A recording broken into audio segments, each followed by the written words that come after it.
What's better than one tax planning strategy to reduce your taxable income not only this year but over your lifetime? Combining two tax strategies into one more potent tax saving advantage. I've got that strategy and more coming up.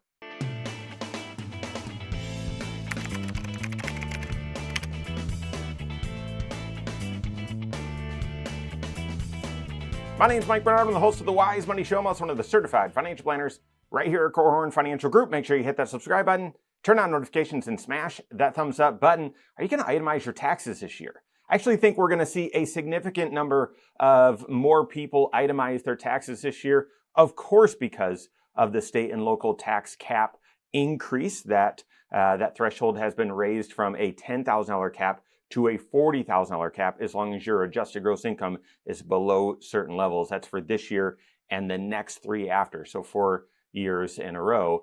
But I also think combining with that SALT cap, we've had higher mortgage rates for longer. Yet another year of mortgage rates staying high. Yes, they've come down a little, but guys, 6.5% on a 30-year is not low, right? And so another year of people, not a lot of people moving, but people moving, and they've been holding their breath, hoping that mortgage rates would come back down and then we'll move, and they haven't. So they moved, and now there's going to be more people with higher mortgages, right? Because home values continue to be stretched and a higher interest rate. And I think the result is going to be more people are going to itemize. If you take a look at the Schedule A, yeah, I know there's a few other pieces, but there's really 3 core components that are going to influence the tide on whether you're going to itemize or not. And very few people get the out-of-pocket medical deduction as an itemized expense. If that applies to you, it's a really difficult situation that you're in, because your income needs to be low, but your out-of-pocket medical expenses need to be extreme because the threshold is 7.5% over your adjusted gross income. So we can set that one aside, and then other or miscellaneous itemized deductions and casualty losses, very, very few people get those as well. Again, that's a significant hardship. So those of you that are going to itemize your taxes, it's really going to come down to 3 things. 1, state and local taxes. And as I mentioned, that cap has been raised from 10 grand to 40 grand for those of you that have adjusted gross income below $500,000, okay? And so that's gonna include a lot of people. If you're in a state that has high state taxes, if you live in a house that has high property taxes, if you have high income, then you likely will pay high state taxes and maybe are in a house that has high property taxes. So that likely is gonna apply to you. But then also, if you have mortgage interest, again, whether you've got a mortgage or whether you've recently moved and had to pay more for your house than what you were really wanting to, and you had to lock in a mortgage rate that was likely a lot higher than what you wanted to pay. And if you're charitable, okay? And any combination of those 3 likely is going to mean that you're going to itemize this year. Well, if you believe, yep, I think I'm going to itemize this year, or I think I'm going to be close, and you're charitable, here's a combination tax planning strategy, combining one tax planning strategy that's a good idea with another tax planning strategy that's a good idea, that we're using a lot for folks where it makes sense in their financial situation. So what is it? It's a combination donor advised fund with Roth conversion. Donor advised fund with Roth conversion. A donor advised fund, if you're not familiar, I've recently done a few videos about it because we're using it a lot more this year because of the SALT cap, because more people are itemizing for this very reason that I'm explaining, but also because the market has surged and there's a lot of unrealized capital gains. I'll get to that here in just a second. That's parlaying a third tax strategy, by the way. But a donor advised fund is where you set up basically a charitable giving account, sort of like your own mini foundation. You set up this account at Charles Schwab or at Fidelity, wherever your brokerage is. You set up this charitable account through their charitable wing, and then you can make a contribution into that charitable account, and you get a donation. It counts as a gift, a donation, a charitable donation in the year at the time that you make the contribution into the account. Within the account, then, you can invest those dollars, you can hold them in cash, you can hold them for a long period of time, a short period of time. You've got a lot of control and flexibility, but then it's up to you when you want to disperse those funds and how much from that donor advised fund to the end charity of your choice. It just needs to be a qualifying 501c3. So you get the tax benefit on the way in, on the contribution to the donor advised fund, but then you can control, or you have a lot of flexibility on when you release those dollars. So here's the strategy. If you think you're going to itemize this year, or you're going to be very close, and you're charitable, consider, if you've got the cash flow, consider making a abnormally large donation or contribution to your donor advised fund. That assures that you're going to itemize, definitely pushing you over that threshold.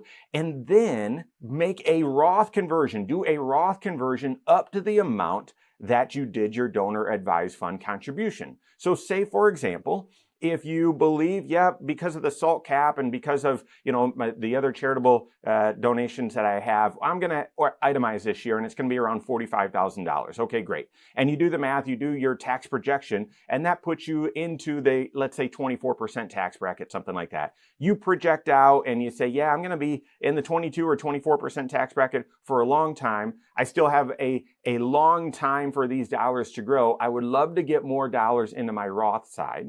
And that will help reduce your required minimum distributions out there in the future, help manage income-related monthly adjustment amount, for IRMA, for Medicare, and other reasons why, it'd be great to have more dollars on the Roth side. Well, you can make let's say a $10,000 donation to your donor advised fund. That moves your itemized from $45,000, what you were projecting, up to $55,000.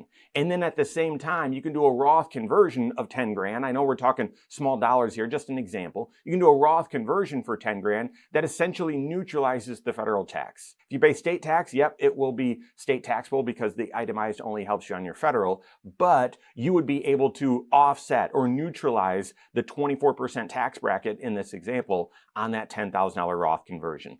Parlaying, so doing a dual strategy here of abnormally large donor advised fund contribution along with an equal Roth conversion to help balance that out. Fantastic tax strategy. Now, you can even take this strategy the next step further. Say, for example, you've been contributing, maxing out your 401k, maxing out your Roth or doing your backdoor, and then you've also been stuffing some dollars into a trust account or individual or joint account, a non-tax sheltered account, just some additional investments for your financial future. Well, likely, because of how the markets performed this year and maybe this year and last year, you've got some unrealized gains in that account. Well, to parlay a third strategy, in addition to these other two, instead of donating cash to your donor advised fund, you could donate some of your highly appreciated mutual funds, stocks, exchange traded funds from that joint account, from that individual account, from that brokerage account. Donate those shares into your donor advised fund. When you do that, the market value of those shares, that's what you get as a donation, as a charitable contribution. But then, because you're donating the shares, you didn't sell them. There's no taxable event. There's no capital gain. Those shares then land in your donor advised fund. You can sell them there, and then you can start dispersing the money to the charities, or you can sell them and reinvest them in something else. But because they're sold within your donor advised fund, no tax. No tax to you, no tax to the end charity, no tax at all. And then you take the cash that you were going to donate into your donor advised fund, you put it back into your brokerage account, you buy the exact same shares. And what you've done is you own the same investments inside your brokerage account, but you now have a much higher cost basis for your taxes. Therefore, in the future, when you go to sell those dollars or whatever, sell those shares, you have less taxation on that account because you made this donation with the highly appreciated shares into your donor advised fund. You've avoided a capital gain. You've made a donation, a tax-deductible donation, because you know you're going to itemize, and then you've offset that donation, that deduction, with a Roth conversion so that more of your wealth is growing tax-free for your financial future. Does a strategy like that make sense in your situation? Are you going to itemize? Are you charitable? Do you have the resources to make an abnormally large donor advised fund contribution this year? Work with your certified financial planner. See if a strategy like that or one similar makes sense in your tax planning this fall. If you don't have a CFP on your team, you can contact one on my team. Find us online, Korhorn.com. That's Korhorn with K. WiseMoneyShow.com. You can find us there as well, or give us a call, 574-247-5898. All right, there you have it. Go out and take your next wise step in your financial life.